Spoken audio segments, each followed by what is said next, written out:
Welcome to நித்திய பயணம். இது ஊழியர்களின் அனுபவம். பிரியமானவர்களே, ஒவ்வொரு வாரமும் ஒவ்வொரு தேவ மனிதருடைய வாழ்க்கையின் அனுபவத்தை உங்களுக்கு தந்து கொண்டிருக்கின்றோம். இந்த நித்திய பயண நிகழ்ச்சியிலே அநேக தேவ மனிதர்களுடைய சரித்திரம் அடங்கிய அவர்களுடைய வாழ்க்கை பாதை உங்களுக்கு மிகவும் உற்சாகத்தை ஊட்டுகிற ஒன்றாக இருக்கிறது. அந்த ரீதியிலே டென்மார்க் தேசத்திலே நாங்கள் பெத்தனி இன்டர்நேஷனல் சர்ச் தலைமை போதகர் ரெவரண்ட் ஜோன் பாலா அவருடைய வாழ்க்கையின் அனுபவத்தை குறித்து நாங்கள் பார்க்க போகிறோம். வாருங்கள், நாங்கள் அவருடைய வீட்டுக்கு சென்று அவருடைய வாழ்க்கையின் அனுபவத்தை குறித்து பார்ப்போம்.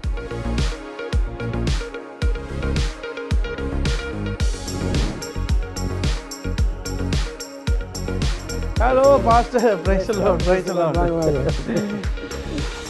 Thank you, Pastor.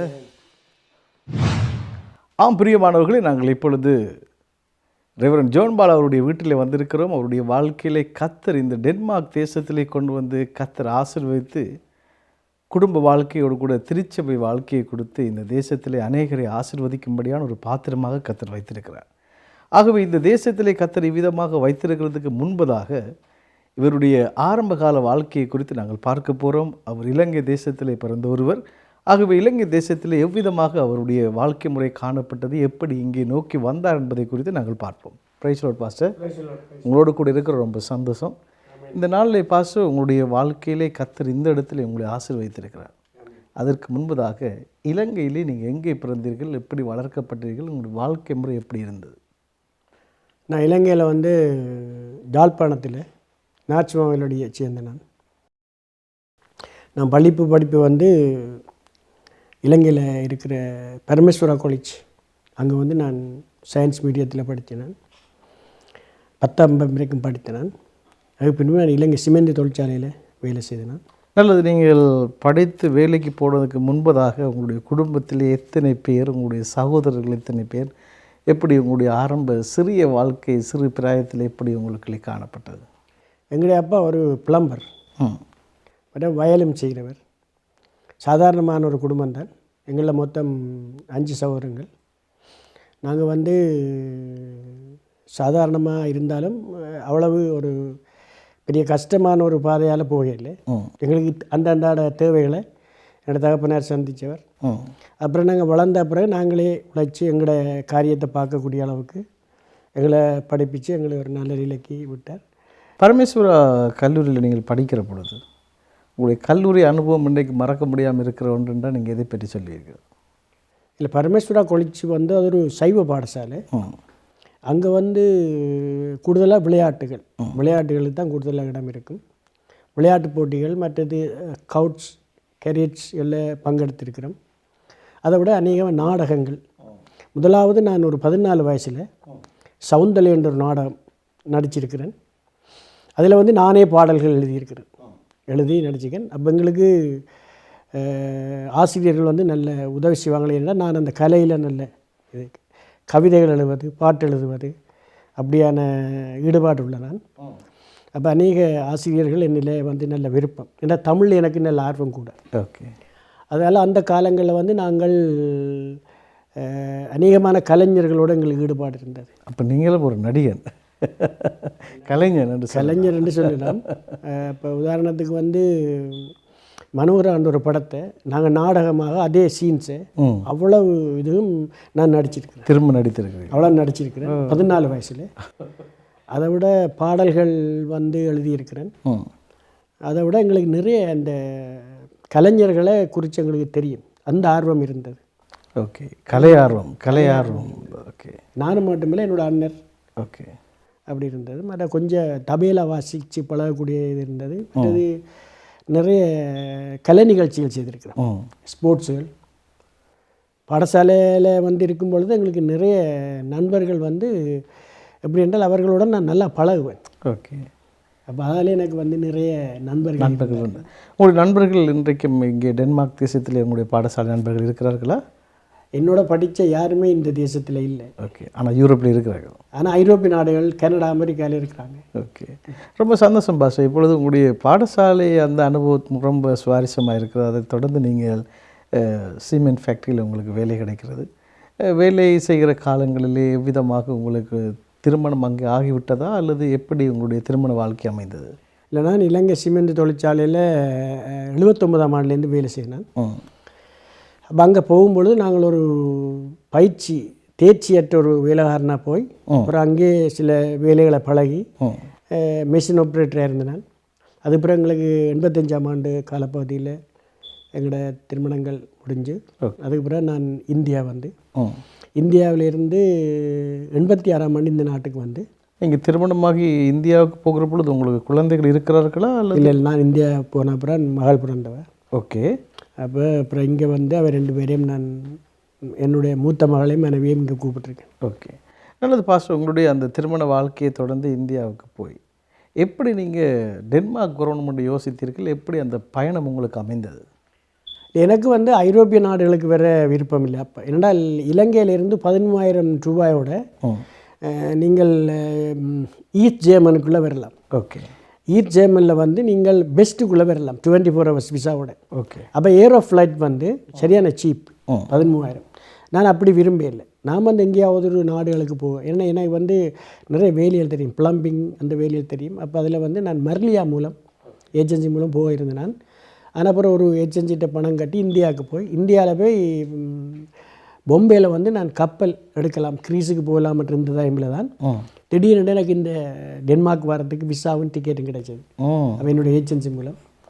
அப்போ நாங்கள்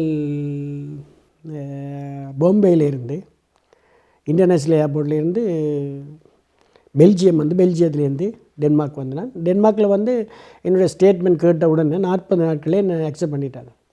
என்னுடைய எந்த ஒரு பொய்யோ அல்லது தவறுகளோ இல்லை, அதில் சரியாக நடந்ததை நான் சொன்னேன். அப்படியே 40ஆவது நாள் ரெட் க்ராஸ் தான் அப்போ எங்களை அக்செப்ட் பண்ணது. அக்செப்ட் பண்ணி அதுக்கு பிறகு என்னுடைய மனைவி பிள்ளைகள் 88ஆம் ஆண்டு வந்தார். ஓகே, நல்லது பாஸ்டர். உங்களுடைய ஐரோப்பிய தேசத்தை நோக்கிய பயணம் அல்லது நான் டென்மார்க்கை நோக்கிய பயணம் ரொம்ப வித்தியாசமான இருக்கிறது. ஒவ்வொரு தலைவர்களுடைய வாழ்க்கையில் நாங்கள் பார்க்குற பொழுது ஒவ்வொருவரும் வித்தியாசமான முறையில் இங்கே வந்திருக்கிறார்கள். ஆனால் உங்களுக்கு நீங்கள் விருப்பத்தோடு வந்ததில்லை, உங்களுக்கு சந்தர்ப்பமாக அமைந்ததினாலே நீங்கள் வந்தீர்கள். அப்படி வந்து டென்மார்க்கை சேர்ந்த பொழுது உங்களுடைய மனைவியும் பிள்ளையும் நீங்கள் அடுத்ததாக 87ஆம் ஆண்டு 88வது ஆண்டில் வர்றார்கள். இதற்கிடையில் நீங்கள் இயேசு கிறிஸ்துவை பற்றி அறிந்திருக்கிறீர்களா? அப்படி அறிந்து கொள்வதற்கான வாய்ப்புகள் உங்களுக்கு கிடைத்ததா? ஊரில் இருக்கிற போது சரி அல்லது இங்கே எப்படியாக நீங்கள் இயேசு கிறிஸ்துவை அறிந்து கொள்ள உங்களுக்கு சந்தர்ப்பம் அமைந்தது? இல்லை, எனக்கும் கிறிஸ்துவுக்கும் அல்லது என்னுடைய குடும்பத்துக்கும் கிறிஸ்துவுக்கும் எந்த சம்பந்தம் கிடையாது. ஆனால் இங்கே வந்து நான் 86ஆம் ஆண்டுலேருந்து இங்கேயும் வந்து கலை நிகழ்ச்சிகள் ப்ரோக்ராம்கள் கலை நிகழ்ச்சியில் ஆர்கனைஸ் பண்ணி செய்கிறது அப்படியான காரியங்கள் இருக்கும் பொழுது 90ஆம் ஆண்டு நான் ஒரு பெரிய ப்ரோக்ராம் செய்யினேன். சந்திரபோஸ் என்ற ஒரு மியூசிக் டைரக்டர் அவரோடு சேர்ந்து 22 இன்ஸ்ட்ருமெண்ட்ஸ் பிளேயர்ஸும் ஆக்டர்ஸ் சிங்கர்ஸ் எல்லாம் வந்தவங்க எங்கள்கிட்ட வீட்டில் இருந்தவங்க. அப்போ அதில் வந்து கிட்டத்தட்ட எனக்கு ஒரு 10,000 ஏரோ கிட்ட நட்டம். அப்போ அதில் வந்து ஒரு நாள் இரவு ஒரு வீட்டில் இருந்துட்டு வரும்பொழுது தேவனே என்னை பலப்படுத்தும்னு ஒரு கேசட் எங்களுடைய வீட்டுக்கு ஒருவர் கொண்டு வந்து கொடுத்துருந்தார். சரி, அதை நான் வந்து எடுத்து பார்த்துட்டு அப்படியே வச்சுட்டேன். பிறகு இவையெல்லாம் தூங்கினா பிறகு எடுத்து அது ஒரு 7-8 தினம் போட்டு பார்த்தேன். அதில் வந்து நிறைய காரியங்கள் ஐயா தினகரன் அவர்கள் சொல்கிறார். அதாவது வந்து ஒரு மனுஷனுடைய ஆத்மாவில் எப்படி உயிர்ப்பிக்கப்படுவான்ட்டு. ஓகே, உலக பிரகாரமாக அவ்வளவுதான் படித்தாலும் அதில் எவ்வளவுதான் பெரிய காரியங்களை சாதனை செய்தாலும் அவனுக்குள்ளே இருக்கிற ஆத்மா உயிர்ப்பிக்கப்படவில்லை என்றால் இந்த இந்த உலகத்தில் முடிஞ்ச உடனே அவனுடைய வாழ்க்கையை முடிஞ்சிடும், இல்லாட்டி அவன் நரகத்தை நோக்கி போவான்ண்டு. அப்போ அது எனக்கு கொஞ்சம் விருப்பமாக இருந்த அந்த செய்தி. ஏனென்றால் இந்த அநேக மக்கள் இவ்வளோ பெரிய பெரிய திறமைசாலிகள் எல்லாம் நிறைய பேரை வளர்த்து விட்டு போயிடுறாங்க. ஆனால் அவங்க போகிறது எப்படி தெரியாது. ஆனால் நான் யோசித்து பார்த்தேன், ஓஹோ இந்த உலகத்தை விட்டு மனுஷன் கடந்து போனாலும் ஒரு நித்திய ஜீவன் இருக்கின்றது. அவருடைய செய்தி தான் எனக்கு விளங்கப்படுத்தினது. அப்போ அன்றைக்கே இரவு நான் ஒப்பு கொடுத்து பிறகு எங்களோட வைஃபும் பிள்ளையும் அவள் ஏற்கனவே டென்னிஸ் ஸ்டேஜ் போய்கொண்டு இருந்தவங்க. அவர்கள் யாழ்ப்பாணத்தில் இருக்கிற காலத்திலே ஆண்டவர் ஏற்றுக்கொண்டு அங்கேயே ஏற்றுக்கொண்டு ஞானஸ்தானம் எடுத்து இங்கே வந்தவங்க. ஓகே, அப்போ அந்த சேர்ச்சுக்கு போய் சேர்ச்சில் தான் நான் ஆரம்பித்தேன், நான் டென்னிஸ் சேர்ச்சில். ஆனால் குடும்பத்திலே மனைவியும் பிள்ளையும் இங்கே வந்து ஆண்டவரை அறிந்து கொண்டவர்களாக இருக்கிற பொழுது நீங்கள் எவ்விதமாக அவர்களோடு ஏற்றுக்கொள்ளக்கூடிய மாதிரி மனநிலை இருந்ததா? அல்லது போனால் அவர்களும் பல தடவை உங்களுக்கு இயேசுவை பற்றி சொல்லியிருப்பார்கள். ஆனால் அந்த காலத்தில் உங்களுடைய மனநிலை எப்படி இருந்தது? இல்லை, பெண்ணென்றால் அதாவது வந்து நான் வந்து கிறிஸ்தவம் என்பது தெரியாமல் இருந்தபடியால் என்னுடைய மார்க்கத்தில் நான் நல்ல வைராக்கியம் இருந்தேன். ஓகே, நானும் என்னுடைய நண்பர்களும் இங்கே பூஜை செய்த நாங்கள் ராமன்றராலும். அப்போ பூஜையில் கிட்டத்தட்ட ஒரு 3/4 பூஜை செய்யக்கூடிய அளவுக்கு எனக்கு மந்திரங்கள் தெரியும். ஆனாலும் என்னுடைய மனைவி சொன்ன அந்த இயேசு கிறிஸ்துவை குறித்து நான் பெரிய அக்கறைப்படவும் இல்லை, மற்றது அவருக்கு இடைஞ்சல் கொடுக்கவும் இல்லை. நீங்கள் மாறணும் அல்லது நீங்களும் என்னோட வரணும் அல்லது நீங்கள் உங்களுடைய தீர்மானத்தை எப்படி செய்யணுமென்றலாம் நான் அவைக்கு சொல்கிறதில்லை, அவையுடைய விருப்பம் அது. ஆனால் நான் இயேசுவை ஏற்றுக்கொண்ட பிறகு என்னுடைய மனைவியை விட அதிகமாக வேதத்தை வாசித்து அதிகமான ஈடுபாடு எனக்கு கூட வந்தது. ஓகே. ஆனால் மனைவி எனக்காக ஜெபித்து கொண்டிருந்தா, கல்வாரி சேர்ச்சில் இருக்கிற அநேக ஊழியர்கள் எங்களுக்காக ஜெபிச்சிருக்கிறாங்க. அல்லது பாஸ்டர், இந்த இயேசு கிறிஸ்து உங்களுக்கு அந்த ஒரே நாளில் அந்த டிவிடியை நீங்கள் திரும்ப திரும்ப ஒரு 7 தரம் பார்த்ததுலேருந்து ஆண்டவர் உங்களை தொட்ட உடனே நீங்கள் ஆண்டவருக்கு உங்களை ஒப்பு கொடுக்குற அளவுக்கு உங்களுடைய மனநிலை வந்தது, அக்செப்ட் பண்ணிட்டீங்க. இதுக்கு பிறகு எப்படி உங்களுக்கு படிப்படியாக திருச்சபைக்கு போகணும், ஆண்டவரை பின்பற்றணுமென்ற ஒரு ஒரு அர்ப்பணிப்பு எப்படி உங்களுக்கு வந்தது? இப்போ நான் அந்த ஆண்டவரை ஏற்றுக்கொண்டோன்னே டென்னிஸ் சர்ச்சுக்கு தான் போய்க்கணும். அப்போ டென்னிஸ் சர்ச்சு போய்க்கணும் போது 1991ஆம் ஆண்டு ஆகஸ்ட் மாதம் தினகரன் ஐயா மீண்டும் டென்மார்க் வந்தவர். அப்போ அவரிடத்தில் போய் நான் ஜெபம் பண்ணும்பொழுது, அவர் எனக்கு ஜெபிக்கும் பொழுது அன்றைக்கு நான் பரிசுத்தாவியை பெற்றுக்கொண்டேன். அந்த பரிசுத்தாவின் அனுபவம், ஒரு நிரப்புதல், ஓகே, ஒரு சந்தோஷம். அப்போ அதுக்கு பிறகு அவர் எனக்கு ஜெபிச்சுட்டு, அப்போ நான் அவருக்கு உடனே சொன்னேன், இப்படி நான் ஞானஸ்தானம் எடுக்க போகிறேன்னு. அவர் அதுக்காக விசேஷமாக ஜெபித்தார். ஓகே. ஜெபித்த பிறகு நாங்கள் 1991ஆம் ஆண்டு ஆகஸ்ட் மாதம் 25ஆம் தேதி இப்ஸ் என்ற ஒரு டென்னிஸ் பாஸ்டர் மூலமாக நாங்கள் ஞானஸ்தானம் நான் நடத்தினான். அப்போ நான், என்னுடைய மனைவி, என்னுடைய மகள், 2 நண்பர்கள் தான் அதுக்கு வந்திருந்தாங்க. அதுக்கு பிற்பாடு 1992ஆம் ஆண்டு நாங்கள் முதல் ஒரு சுவிசேஷ கூட்டத்தை செய்தோம். அதில் 8 பேர் வந்திருந்தாங்க. மொத்தம் 18 பேர் அதில் பங்கு கொண்டோம். அதில் 2 குடும்பம் பிறகு ரட்சிக்கப்பட்டாங்க. 1992ஆம் ஆண்டு தான் எங்களுடைய அந்த ஊழிய ஆரம்பம், சுவிசேஷம்.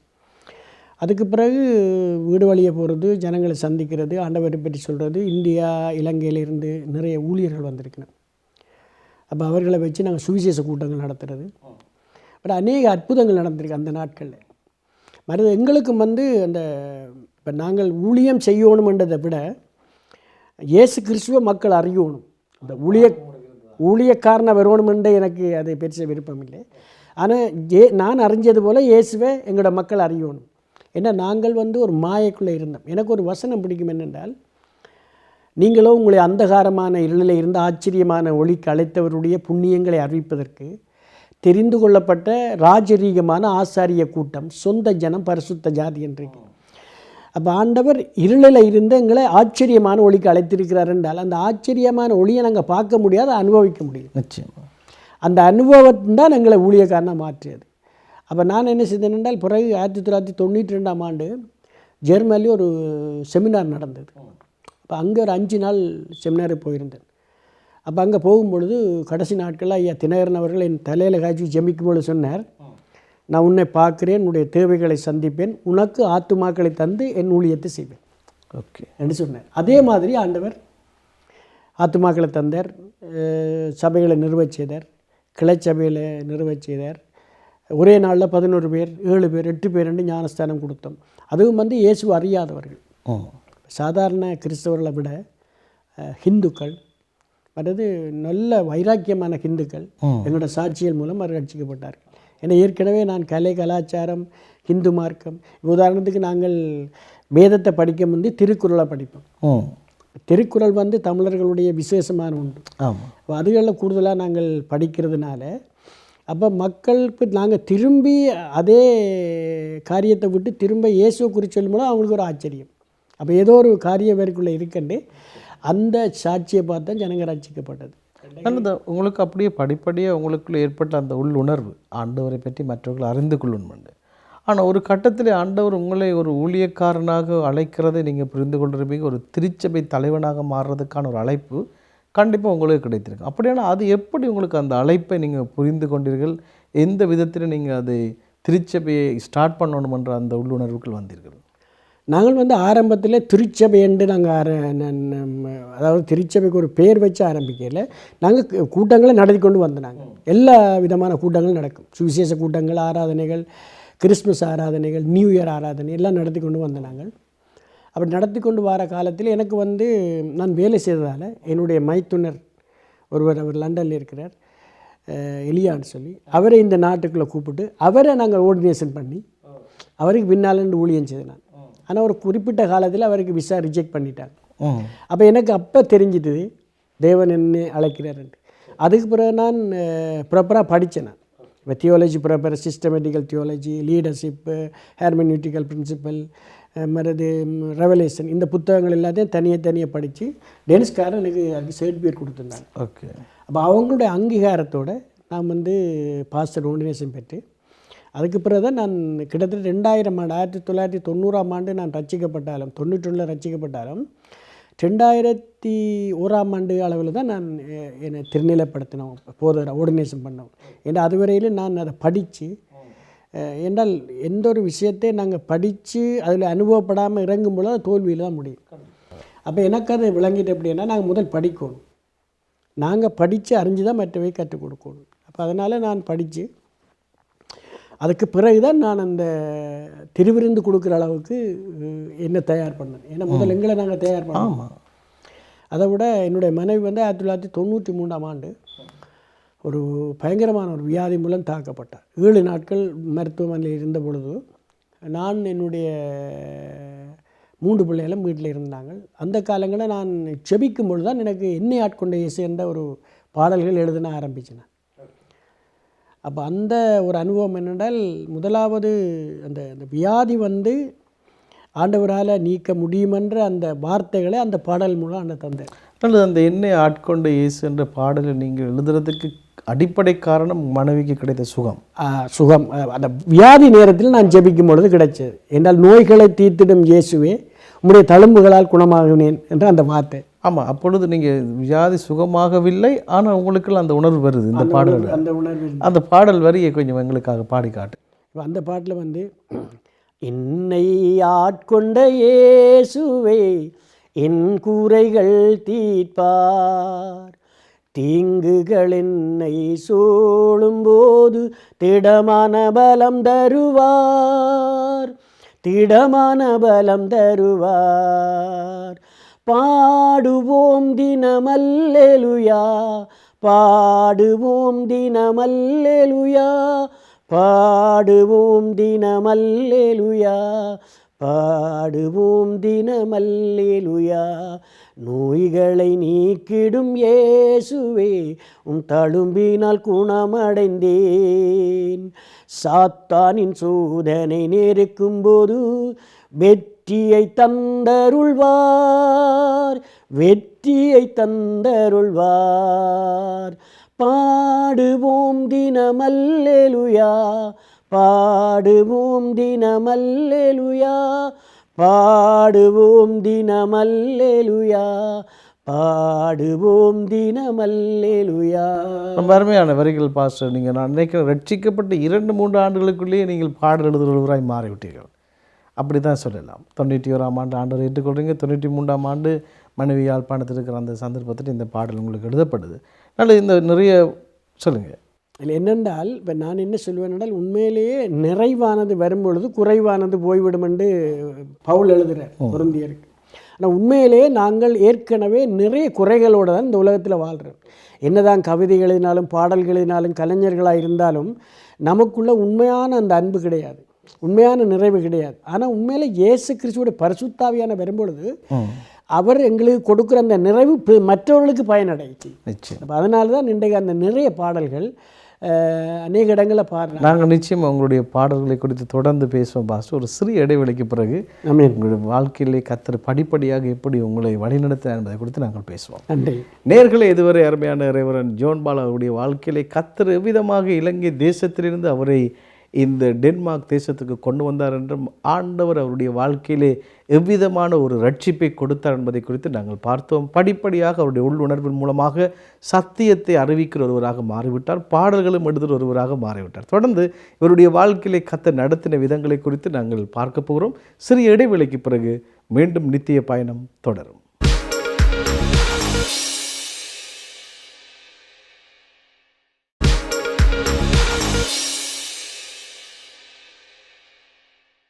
கர்த்தருடைய பரிசுத்த நாமத்துக்கு ஸ்தோத்திரம் உண்டாவதாக. என்னுடைய பெயர் தேவி. நான் இலங்கை தேசத்திலிருந்து டென்மார்க் தேசத்தில் வந்து நானும் எனது கணவரும் என்னுடைய பிள்ளைகளுமாய் கர்த்தருடைய ஊழியத்தை செய்து வருகிறோம்.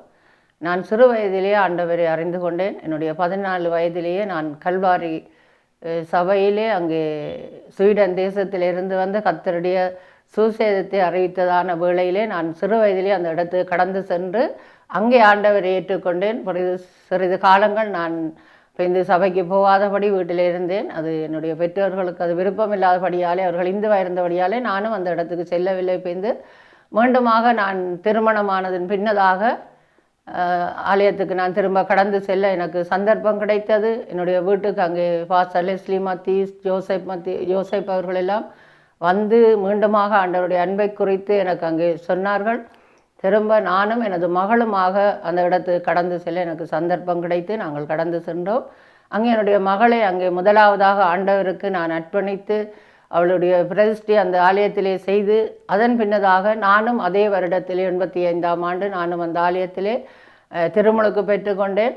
அங்கிருந்து நாங்கள் 88ஆம் ஆண்டு இந்த டென்மார்க் தேசத்துக்கு நாங்கள் கடந்து வந்தோம். என்னுடைய கணவன் இந்த தேசத்தில் இருந்தபடியினாலே நாங்கள் வந்து இந்த தேசத்திலே இப்போது எனக்கு 3 பிள்ளைகள் இருக்கிறார்கள். நாங்கள் 3 பேருமாக எனது கணவனுமாக சேர்ந்து கர்த்தருடைய ஊழியத்தை செய்து வருகிறோம். என்னுடைய கணவன் ஒரு இந்துவாக இருந்த போதிலும் நாங்கள் இந்த தேசத்துக்குள்ளாய் வரும்போது நாங்கள் ஞானஸ்தானம் எடுத்து வந்தாலும் அவர்களை அன்போடு ஏற்றுக்கொண்டு அந்த கடவுளுடைய காரியங்களை செய்ய எங்களுக்கு அவர் துணையாக இருந்தார். அதன் பின்னதாக அவருக்கு சத்தியத்தை நான் அறிவிக்க நேர்ந்தது. அந்த சத்தியத்தை அவர் ஏற்றுக்கொண்டார். அதன்படி அவர் கல்வாரி சபையிலே எல்லாரும் ஜெபித்திருந்தார்கள் அவருடைய ரட்சிப்புக்காக. அவர்கள் ஜெபித்த ஜெபங்கள் எல்லாம் கேட்கப்பட்டு அவரும் ஆண்டவர் ஏற்றுக்கொண்டார். இப்போது பிள்ளைகளை நானும் என் கணவனுமாக சேர்ந்து இந்த டென்மார்க் தேசத்திலே இந்த ஸ்வன்போ பட்டணத்திலே இதனுடைய ஊழியத்தை நாங்கள் செய்து வருகிறோம். கர்த்தருடைய கிருபையாலே கர்த்தர் எனக்காக நல்ல அருமையான கணவனை தந்தார். அவர் எல்லா விதத்திலும் எங்களுக்கு ஒத்துழைப்பு தருகிற நல்ல கணவனாக, எனக்கு என்னுடைய பிள்ளைகளுக்கு ஒரு நல்ல தகப்பனாக, என்னுடைய பேத்திக்கு ஒரு நல்ல பேரனாக இருந்து கர்த்தர் தாமே அவர் எங்களுக்கு தந்து ஆசீர்வதித்தபடியினால் நாங்கள் இவ்வளவாக இந்த தேசத்தில் ஆசீர்வாதம் உள்ளவர்களாக நாங்கள் இருக்கவும், குடும்பத்தில் அமைதி சமாதானத்தோடு வாழவும் கர்த்தர் இவ்வளவாக கிருபை செய்தார். அதற்கு மேலாக ஆண்டவருடைய பணியை நாங்கள் செய்வதற்கு தேவன் மகா பெரிதான கிருபை எங்களுக்கு தந்தபடியினாலே என் கர்த்தரை நான் நன்றியோடு ஸ்தோத்திரிக்கிறேன். வெல்கம் பேக் டு நித்திய பயணம். இது ஊழியர்களின் அனுபவம். பிரியமானவர்களே, டென்மார்க் தேசத்தில் இருக்கிறதான ரெவரண்ட் ஜோன் பாலா அவருடைய வாழ்க்கையின் அனுபவத்தை குறித்து நாங்கள் பார்த்து கொண்டிருக்கின்றோம். எவ்விதமாக இலங்கை தேசத்திலிருந்து ஆண்டவர் இந்த தேசத்துக்கு கொண்டு வந்து இவரை ரட்சித்தார், எப்படியாக சுவிசேஷ ஊழியங்களில் இவர் ஈடுபடுகிறார் என்பது வரைக்கும் நாங்கள் பார்த்தோம். இப்பொழுது இந்த பட்டணத்திலே அவர் பெத்தனி இன்டர்நேஷனல் திருச்சபையை அவர் ஆரம்பித்திருக்கின்றார். எவ்விதமாக இந்த சர்ச் ஊழியம் இவருக்கு கர்த்தர் வழிநடத்தலின் இவர் ஆரம்பித்து கொண்டு வந்து இன்றைக்கு வரைக்கும் எவ்விதமான ஊழியங்களை செய்து கொண்டிருக்கிறார் என்பதை குறித்து நாங்கள் பார்க்க போகிறோம். பாஸ்டர் சொல்ல முடியுமா, எப்படி உங்களுடைய பெத்தனி இன்டர்நேஷனல் சர்ச் ஆரம்பிக்கப்பட்டது? 1991ஆம் ஆண்டு நான் ஞானஸ்தானம் எடுத்த பின்பு 1992ஆம் ஆண்டு பிப்ரவரி மாதத்திலே ஒரு சுவிசேஷ கூட்டத்தை நடத்தினோம். அதற்கு பின்பு கொஞ்சம் கொஞ்சமாக ஜனங்கள் ஆராதனைக்கு வர ஆரம்பித்தார்கள். அதிலிருந்து நாங்கள் இந்த ஊழியத்தை செய்து வருகிறோம். நாங்கள் முதல் ஒரு டெனிஸ் சர்ச்சில் தான் நாங்கள் நாங்கள் ஓகே. ஆனாலும் நாங்கள் தமிழ் ஊழியம்தான் அதிகமாக செய்து கொண்டு வந்தோம். அதுக்கு பின்பு உடன்ஸ் என்ற ஒரு பட்டணத்திலும் நிறைய ஆத்துமாக்கள் ரட்சிக்கப்பட்டார்கள். இந்த ஃபியூன் என்று சொல்லப்படுகிற இந்த ஒரு சிறிய தீர்வில், ஓகே, இந்த தீவில் வந்து கிட்டத்தட்ட ஒரு 4 பட்டணங்கள் இருக்கிறது. இந்த பட்டணங்களுக்குள்ளே சென்று ஆண்டவராய் இயேசு கிறிஸ்துவை அவர்களுக்கு சொல்லி அவர்களை நாங்கள் ஆண்டவருக்குள்ளே வழி நடத்தி கொண்டு வருகிறோம். ஓகே, ஒரு திருச்சபையாக நாங்கள் வருகிறோம். அது மட்டும் இல்லாமல் நான் வந்து என்னுடைய ஊழியத்தில் வந்து சுவிசேஷம் மட்டுமல்ல, வெளி ஊழியங்களுக்கு நான் உதவி செய்கிறேன். அதாவது வந்து போலிக்கோட் என்ற ஒரு டிவி இருக்கிறது பிரான்ஸில். 2004ஆம் ஆண்டு அந்த ஊழியம் ஆரம்பித்ததிலிருந்து அதற்கு நான் ஒரு கோஆர்டினேட்டராக டென்மார்க்கில் இருந்து நான் ஊழியம் செய்து வந்திருக்கிறேன். அதை விட கனடாவில் இருக்கிற வேவ்ஸ் ஆஃப் பவர் என்ற ஒரு ரேடியோ இருக்கிறது. ஓகே, அந்த ரேடியோவில் நான் ஒவ்வொரு வியாழக்கிழமையும் மாலை 4 மணிக்கு நான் செய்தி கொடுத்து கொண்டு வருகிறேன். இப்பொழுது நாங்கள் இன்டர்நேஷனல் ஜெப ஒன்று நடத்தி கொண்டு வருகிறார்கள் கனடாவிலிருந்து. அதிலேயும் நான் பங்கெடுத்து செய்கிறேன். ஐரோப்பிய ஜெபம் என்று சொல்லி அதிலேயும் பங்கெடுத்துக்கிறேன். அது மட்டும் இல்லாமல் டென்மார்க்கில் இருக்கிற ஊழியர்கள் எல்லாரும் சேர்ந்து நாங்கள் இரவில் வெள்ளிக்கிழமை வியாழக்கிழமையில ஜெபித்து வருகிறோம். காரணம் என்னவென்றால் தனியே நாங்கள் சபையை மட்டும் பார்த்து கொண்டிராமல் எல்லா மக்களும் ரட்சிக்கப்பட வேண்டும்.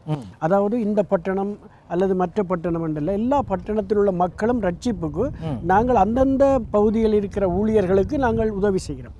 நல்லது பாஸ்டர், உங்களுடைய திருச்சபையை தாண்டி நீங்கள் அதுக்கு அப்பால் ஜெப ஊழியங்கள் மற்றும் மீடியா ஊழியங்கள் நீங்கள் செய்கிற அதே நேரத்திலே திருச்சபை ஒன்று இந்த பகுதிகளில் இந்த புலம்பெயர்ந்து வந்து இருக்கக்கூடிய இந்த வெஸ்டர்ன் கண்ட்ரீஸில் வந்து ஒரு தமிழ் சபையை ஆரம்பித்து நடத்துறது என்பது ஒரு இலகுவான காரியம் அல்ல.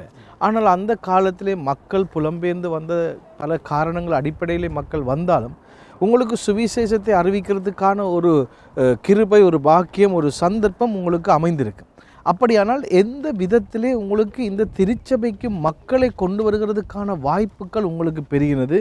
எந்த விதத்திலே மக்களை நீங்கள் அணுகினீர்கள்? எப்படி மக்கள் உங்களை தேடி திருச்சபைக்கு வர தொடங்கினார்கள்? நாங்கள் ரட்சிக்கப்பட்ட காலங்களில் அநேக மக்கள் துன்பங்கள், பிரச்சனைகள், வியாதிகள், போராட்டங்களில் இருந்திருக்கிறார்கள்.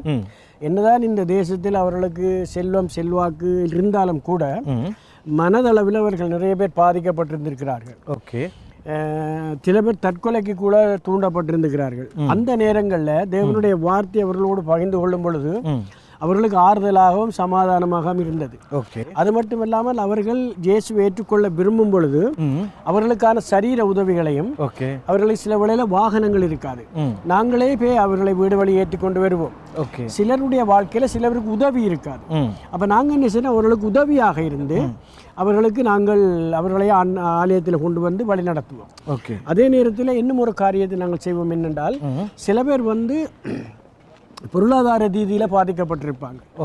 அப்போ நாங்கள் அந்த உதவிகளை கூட செய்து அவர்களை நாங்கள் ஒரு ஆசீர்வாதமான வழி நடத்தும் பொழுது அவர்கள் அந்த மூலமாகவும் இயேசுவை ஏற்றுக்கொண்டிருக்கார்கள். ஆகவே சுவிசேஷ பணி என்பது தனியே இயேசுவை மட்டும் சொல்லுவதல்ல. எல்லா விதத்திலும் நாங்கள் சரீர பிரகாரமாக அல்லது அவருடைய அன்றாட தேவைகளை சந்திப்பதில் அல்லது அவருடைய பொருளாதார ரீதியில் மனிதனுடைய துன்ப நேரங்களில் அப்போ அப்படிப்பட்ட ஒரு சந்தர்ப்பங்கள் தான் மக்களை இயேசுவண்ட கொண்டு வரலாம். ஏன்னா இந்த உலகத்தில் என்னதான் இருந்தாலும் விடுதலை கொடுக்கக்கூடிய ஒரே ஒருவர் இயேசு தான். அதை அறிவிச்சாலே மக்கள் வருவார்கள். நம்மளோட அந்த ரீதியில் நாங்கள் அந்த உங்களுடைய அந்த அணுகுமுறை ரீதியிலே உங்களுக்கு ஒரு நல்ல வழி வாசல் திறக்கப்பட்டதன் அடிப்படையிலே மக்கள் சபைக்கு வர தொடங்கினார்கள். ஆனால் அதே காலத்தில் வந்து நீங்கள் ஒரு வேலை புரிந்து கொண்டு குடும்பத்தை நீங்கள் பார்த்து கொண்டு திருச்சபையும் பார்த்து கொண்டு இந்த காரியத்தை செய்கிறது ஒரு இலகுவான காரியமே கிடையாது. நீங்கள் எப்படி இதை மூன்றையும் மேனேஜ் பண்ணீங்க? அந்த காலத்தில் பிள்ளைகள் வளர்ந்து கொண்டு இருக்கிற காலம், நீங்களும் குடும்பத்துக்கு டைம் கொடுக்க வேண்டிய ஒரு காலம், அப்படி இருக்கும்போது வேலையும் செய்து கொண்டு எப்படியாக நீங்கள் இந்த ஊழியத்தை செய்தீர்கள்? இதில் வந்து முக்கியமான ஒரு காரியம் என்ன, தேவனுடைய கிருபை எங்களுக்கு வேணும். ரெண்டாவது நாங்கள் எடுத்துக்கொண்ட அந்த முயற்சியை விடாமுயற்சியாக செய்யணும். ரெண்டாவது என்னுடைய மனைவியும் என்னுடைய பிள்ளைகளும் மிக மிக நிறைவான சப்போர்ட் உதவி எனக்கு கொடுத்துக்கிறார்கள். இப்போ உதாரணத்துக்கு நான் வெளிநாடுகளுக்கு போனால் என்னுடைய மனைவி 20 நாட்கள் 40 நாட்கள் உபவாசம் பண்ணி ஜெபிக்கிறார். பிள்ளைகள் வந்து என்னுடைய சொல்ல இன்று வரையிலும் கேட்பார். அவர்கள் வளர்ந்து படித்து பெரிய ஆட்களாக இருந்தாலும் கூட அப்பாவுடைய சொல்ல கேட்கிற ஒரு நல்ல ஒரு பிள்ளைகளை கத்தர் கொடுத்திருக்கிறார். அது மட்டும் இல்லாமல் நாங்கள் குடும்பமாக திருச்சபைக்கு போவோம். அதாவது நான் மனைவி பிள்ளைகள் திருச்சபையில் உள்ள விசுவாசிகள் வர்றார்களோ இல்லையோ, இரவு விழிப்பு கூட்டம், உபவாச கூட்டம், பெண்கள் கூட்டம், 1ஆம் தேதி ஒவ்வொரு மாதம் 1ஆம் தேதி கூட்டம், இப்படி எல்லாவற்றுக்கும் நாங்கள் நிச்சயமாக அந்த இடத்துல இருப்போம் குடும்பமாக. அப்போ இருக்கும் பொழுது ரெண்டாவது என்னுடைய பிள்ளைகளுக்கு நல்ல வாத்திய கருவிகளை வாசித்து பழக்கி அவர்கள் அதில் ஈடுபட்ட பொழுது எங்களுக்கு பிறர் வரவில்லைன்ற அந்த இது தெரியாது. அப்போ எங்களோட குடும்பமாக நாங்கள் அந்த ஊழியத்தை செய்து கொண்டு வரும் பொழுது எங்களுக்கு அது ஒரு பெரிய ஒரு பலமாக இருந்தது. அப்போ முதலாவது தேவனுடைய கிருபை, என்னுடைய மனைவியுடைய உதவி, பிள்ளையோட உதவி. அப்போ என்னதான் எங்களுக்கு இரண்டால் ஊழியம் என்பது போராட்டம் இருக்கு. அப்போ அந்த நேரங்களில் வீட்டில் உள்ள மனைவி பிள்ளைகளுடைய உதவி இல்லை என்றால் ஊழியம் தளர்ந்து போயிடும். ஆனால் இன்று வரையிலும் பிள்ளைகள் நல்ல படிப்பை படித்திருந்தாலும் கூட கடவுளுக்கு என்று ஒரு முதலிடம் கொடுப்பார். அதனால தான் நாங்கள் இந்த ஊழியத்தை இன்று வரையிலும் துணிவோடும் பலத்தோடும் செய்யக்கூடியது அது தேவ கிருபை தான். நல்லது பாஸ்டர், உங்களுடைய ஆரம்ப காலத்திலே உங்களுடைய இந்த திருச்சபையை உருவாக்குற காலத்திலே இருந்து இன்றைக்கு மட்டும் உங்களுடைய குடும்பத்தின் பங்களிப்பு உங்களுக்கு இருந்தாலும் கூட நீங்கள் உங்களுடைய வேலைக்கு சென்று வந்து இந்த குடும்பத்துக்கும் நேரத்தை கொடுத்து திருச்சபைக்கும் நேரத்தை கொடுத்து உங்களுடைய முழு நேரத்தையுமே நீங்கள் கணக்காக மேனேஜ் பண்ணி நீங்கள் இந்த ஊழியங்களை செய்கிறதுக்கு அது உங்களுக்கு ஒரு பெரிய வழிகாட்டியாக ஏதோ ஒரு விஷயம் உங்களுக்கு அமைந்திருக்கும். அதை பண்ண நீங்கள் அதை எல்லாத்தையுமே மேனேஜ் பண்ணியிருப்பீங்க. எப்படி இவைகளை மேனேஜ் பண்ணுறீங்க? இப்போ நான் வந்து இங்கே வந்த அப்புறம் நிறைய படிச்சிருக்கிறேன். இப்போ உண்மையில் இலங்கையில் படித்ததை விட நிறைய கோர்ஸுகள் எடுத்திருக்கேன். ஓகே, எலக்ட்ரானிக் கோர்ஸ் படிச்சிருக்கிறேன், கிளர்த் படிச்சிருக்கிறேன், அதாவது இந்த ஸ்வாய்சிங் என்று சொல்லப்படும் இந்த வெல்டிங்லேயே எல்லா விதமான வெல்டிங்கும் படிச்சிருக்கிறேன். இப்போ நாங்கள் பார்க்குறீங்க தானே இந்த இடம், இது ஒரு சி ஏரியா, ஒரு போட் வந்து நிற்கிற இடம். இது ஒரு கப்பல் கட்டுற கொம்பனி. இந்த கொம்பனியில் கூட நான் வேலை செய்திருக்கிறேன். ஆனாலும் தேவனுடைய கிருபையினால நாங்கள் வேலை செய்தாலும் எங்களுடைய ஆராதனைகள், எங்களுடைய ஜெபங்களை நாங்கள் ஒரு நாளும் நிப்பாட்டுவதே இல்லை. ஏனென்றால் நாங்கள் குடும்பமாக ஊழியம் செய்கிறதுனால எங்களுக்கு எந்த விதமான பிரச்சனையும் இல்லை. உதாரணத்திற்கு நான் வேலைக்கு போட்டு வந்தாலும் என்னுடைய மனைவி ஆராதனைக்கான சகல காரியங்களையும் எடுத்து வைப்பார்.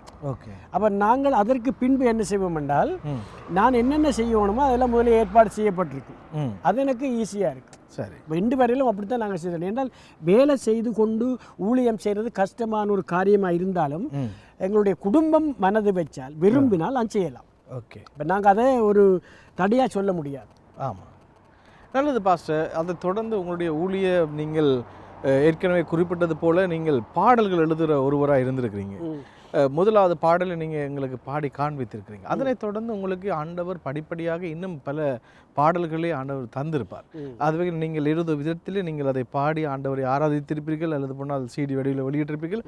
அப்படியான அந்த பாடல்களை நீங்கள் வெளிக்கொண்டு வர்றதுக்கான காரியங்களை செய்தீர்களா, அல்லது போனால் எப்படியான பாடல்களை எழுதினீர்கள்? அதாவது வந்து இதுவரையில் நான் 121 பாடல்கள் ஒலி நாடா மூலம் வெளியிட்டிருக்கிறேன். ஆமென். ஆனால் அதில் வந்து இன்றைய காலகட்டங்களில் நிறைய பாடல்கள் சபைகளை பாடுறாங்க. ஆனால் யார் எழுதினதுன்னு தெரியாது. ஓகே, உதாரணத்துக்கு எல்லாமே நீர் தந்தது, எல்லாமே நீர் தந்தது, என் வாழ்விலே என் இயேசுவே எல்லாமே நீர் தந்தது. அப்போ அந்த பாடல்களில் ஒரு முக்கிய வரி என்ன வருது என்றால், வாழும் பூமி உறங்கும் இல்லம் உண்ணும் உணவு கல்வி செல்வம் கர்த்தாவே நீர் தந்தது காருண்யத்தால் வந்தது. அப்போ நாங்கள் பார்க்குறோம் அதில் வந்து உண்மையான அன்பு, உண்மையான இருதயத்தை வந்து உண்மையில இந்த உலகத்தில் காண்பது கஷ்டம். ஆனால் தேவன் எங்களுடைய இருதயத்திலே வந்து அவர் தங்குவாராக இருந்தால், அப்போ உண்மை அன்பு உணர்வுள்ள இதயம் உமை நோக்கி பார்க்கும் உள்ளான எண்ணம் உன்னதரே நீர் தந்தது அன்பால் தான் வந்தது. அப்போ ஒவ்வொரு வரிகளும் நம்முடைய வாழ்க்கையில் அனுபவித்ததை பாடும் பொழுது நிச்சயமாக அது வந்து ஒவ்வொரு உள்ளத்திலும் சென்றடையும். ஏதோ நாங்கள் ஒரு பாட்டு எழுதுகிறோம், ஒரு ராகத்தை அமைக்கிறோம், நாங்கள் வெளியிடுறோம் என்று இல்லாமல் நாம் செய்கிற காரியம் மற்றவர்களுக்கு அது பிரயோசனமாக இருக்கணும் என்று நாங்கள் அதை சிவமாக இருந்தால். இப்போ உதாரணத்துக்கு நான் என்னுடைய சொந்த பணத்தில் தான் நான் அதை தயாரிப்பேன். அப்போ அந்த காலங்களில் குறைஞ்ச பணத்திலேயே தயாரிப்பேன். அதாவது இசைக்கு நான் முதலிடம் கொடுக்க மாட்டேன், பாடல்கள் அதற்கான இசை. இப்போ இன்றைய நாட்களில் நாங்கள் கேட்குற பாடல்களுக்கு நான் எழுத பாடலுக்கு என்ன வித்தியாசம்? என்னுடைய பாடல்களை மிக குறைவான இசையும் கருத்துக்களும் தான் அதிகமாக இருக்கு. அப்போ என்னென்றால் நான் ரட்சிக்கப்படும் பொழுது அந்த வார்த்தை தான் என்னை ரட்சித்தது. அதே போல் நான் பேசும்பொழுது அநேகருக்கு அந்த வார்த்தை தான் ரட்சித்தது. அப்போ பாடல்கள் என்றது நாங்கள் அவர்களுக்கு வார்த்தைகள் மூலம் கொடுக்கும் பொழுதுதான் அது பயன். எல்லா பாடல்களும் நான் தேவனுடைய வார்த்தையிலும் தான் கொடுப்பேன். உதாரணத்துக்கு ஜீவன் நதிக்கரையில் தாகத்தோடு வந்தேன். அப்போ இயேசு கிறிஸ்து ஜீவநதி. அப்போ ஒரு பாடல் இருக்கிறது, விண்ணக தலைவனுக்கு மண்ணினில் ஆராதனை விண்ணிலும் ஆராதனை. அப்போ தேவனுடைய படைப்பு, அவருக்கு ஆராதனை, மனிதனுடைய வாழ்க்கை, மனிதனுடைய பாவம், மீட்பு, இவைகளை குறித்து எழுதியிருக்கிறேன். 121 பாடல்களை நீங்கள் அதில் கேட்டு பார்ப்பீர்களா இருந்தால் ஒரு பாடல் கூட என்னுடைய சிந்தையாக இருக்காது. ஒவ்வொரு ஆதி ஆகமத்திலிருந்து வெளிப்படுத்தின விசேஷம் வரைக்கும் ஏதோ ஒரு விதத்தில் தேவனுடைய வார்த்தை தான் அங்கே இருக்கும். அது மட்டுமல்ல ஒரு கதையாக இருக்கும். உதாரணத்துக்கு ஆராதனையில் பிரியம் உள்ளவரே உம்மை ஆராதனை செய்கிறோம் ஐயா. துதியின் மத்தியில் வாசம் செய்பவரே, உம்மை துதித்து நாங்கள் மகிழ்கிறோம் ஐயா. எகிப்தில் இருந்த மக்கள் அடிமைத்தனத்திலிருந்து தேவன் மோசே மூலமாக கானானுக்கு கொண்டு வரும் பொழுது அந்த கதையை, ஒரு சம்பவத்தை ஒரு பாடலாக எழுதியிருப்பேன். அதில் ஆண்டவர் அந்த ஜனங்களை எப்படி நடத்துகிறார் என்றால், இரவிலும் பகலிலும் நீர் அக்கினி மேகஸ்தம்பம் ஐயா, எங்களை நடத்துகின்ற ஞான கண்மலையும் நீரே. அது 1 கொரிந்தியர் 10ஆம் அதிகாரத்தில் நாங்கள் வாசிக்கிறோம், அந்த கண்மலை கிறிஸ்துவன். அப்போ என்னுடைய வாழ்க்கையில் ஆண்டவர் வார்த்தையாக எப்படி அவர் இருக்கிறாரோ அந்த வார்த்தை எனக்குள்ளே வந்தபடியால் தான் நான் இன்றைக்கு தேவனுக்காக எதையும் செய்யக்கூடிய இருக்கிறது. ஆகவே எல்லா பாடல்களும் வார்த்தையோடு தான் நடந்திருக்கிறது. அதாவது பாஸ்டர் 120 பாடலுக்கு மேலாக நீங்கள் எழுதியிருக்கிற அதே நேரத்தில் ஏதோ ஒரு பாடல் உங்கள் உள்ளத்தை மிகவும் தொட்ட ஒரு பாடலாக இருக்கும். எத்தனை பாடல்களும் ஆண்டவரை மகிமைப்படுத்துகிற பாடலாக இருந்தாலும் ஒன்று உங்கள் வாழ்க்கையை தொட்ட பாடலாக இருக்கும், உங்களுக்கு மிகவும் பிடித்த ஒரு பாடலாக இருக்கும். அப்படியான பாடல்னா அது எந்த பாடல்? உதாரணத்துக்கு தாய் கூட ஒரு நாள் மறந்து விடலாம் என்ற ஒரு பாட்டு எழுதியிருக்கிறேன். என்னுடைய அம்மா இன்றைக்கு இல்லை, என்னை நேசித்தவ. நாங்கள் கட்டிய வீடும் எங்களுக்கு இல்லை. இப்போ நான் பிறந்த தேசத்திலும் எங்களுக்கு எந்த விதமான ஒரு ஆறுதலும் இல்லை. நான் வேலை செய்த ஒரு இடத்தில் எனக்கு ஆறுதல் இல்லை. அந்த நேரத்தில் நான் பாட்டு எழுதியிருக்கிறேன். தாய் கூட ஒரு நாள் மறந்திடலாம், தந்தை கூட வெறுத்திடலாம், உறவுகள் ஒரு நாள் ஒதுக்கிடலாம், ஒரு போதும் இயேசு மறப்பதில்லை, உள்ளம் கையில் வரைந்துள்ளார். அப்போ என்னுடைய தாய் என்னை மறக்க இல்லை, ஆனால் மறித்து போனார், மறந்துட்டார். அதே நேரத்தில் என் தந்தையும் என்னை வெறுக்க இல்லை, அவர் இப்போ ஜீவிக்க இல்லை. அதே நேரத்தில் என்னுடைய உடன்பிறப்புகள் வெளிநாட்டில் இல்லை. அப்போ இவைகளெல்லாம் நினைக்கும் பொழுது இன்றைக்கு நான் வாழ்கிற அந்த வாழ்க்கையில் என்னை வழி நடத்துகிற என்னோட இருக்கிற ஒரே ஒரு பேர் இயேசு தான். அப்போ பிறந்த மண்ணில் உரிமை இல்லை, கட்டிய வீடும் சொந்தமில்லை, கூட பிறந்தோர் கூட இல்லை, கூடவே இருப்பவர் நம் இயேசு, அவரே என்றும் நம் தெய்வம். அந்த வரிகளை வைத்து நான் எழுதிய அந்த பாடல் எனக்கு எப்பொழுதும் நான் யோசிக்கிறது என்னென்றால், எல்லா உறவுகளும் இருந்தது, அம்மா அப்பா பெற்று வளர்த்தார்கள், நாங்கள் கட்டிய வீடுகள் இருந்தது, ஆனால் ஒன்றும் இன்றைக்கு இல்லை. ஒரே ஒரு ஆள் இருக்கார், இயேசு. என் துன்பம், என் கஷ்டம், என் பிரச்சனை, என் போராட்டத்தில் அவர் மட்டும் என்னோட இருந்தாலே அது பெரிய ஒரு ஆசீர்வாதம். ரொம்ப நன்றி பாஸ்டர், ரொம்ப அருமையாக உங்களுடைய பாடல்கள், உங்களுடைய வாழ்க்கையின் அனுபவம் காணப்படுகிறது. ஒரு சிறிய இடைவெளிக்கு பிறகு நாங்கள் மீண்டும் உங்களுடைய வாழ்க்கையின் அனுபவத்தை குறித்து நாங்கள் பேசுவோம். நேர்களை இதுவரை ரெவரண்ட் ஜோன் பால் அவருடைய வாழ்க்கையின் அனுபவத்தில் எவ்விதமாக கர்த்தர் அவரை ஊழியத்துக்கு அழைத்து அவர் திருச்சபையை நிறுவி திருச்சபை ஊழியம் மட்டுமில்லாமல் பல பாடல்களை எழுதுகிற ஊழியத்தையும் அவர் செய்து இன்னும் மீடியா ஊழியங்களையும் அவர் செய்கிற பல காரியத்தை எங்கள் மத்தியிலே பேசியிருக்கிறார். ஆகவே சிறிய இடைவெளிக்கு பிறகு நாங்கள் தொடர்ந்து பேச போகிறோம். எந்த விதமான தரிசனத்தோடு அவர் இயங்குகிறார் என்றும் வருங்காலத்தில் என்ன காரியத்தை அவர் சாதிக்க போகிறார் என்பதை குறித்து நாங்கள் சிறிய இடைவெளிக்கு பிறகு பார்க்க போகிறோம். சிறிய இடைவெளிக்கு பிறகு மீண்டும் நித்திய பயணம் தொடரும்.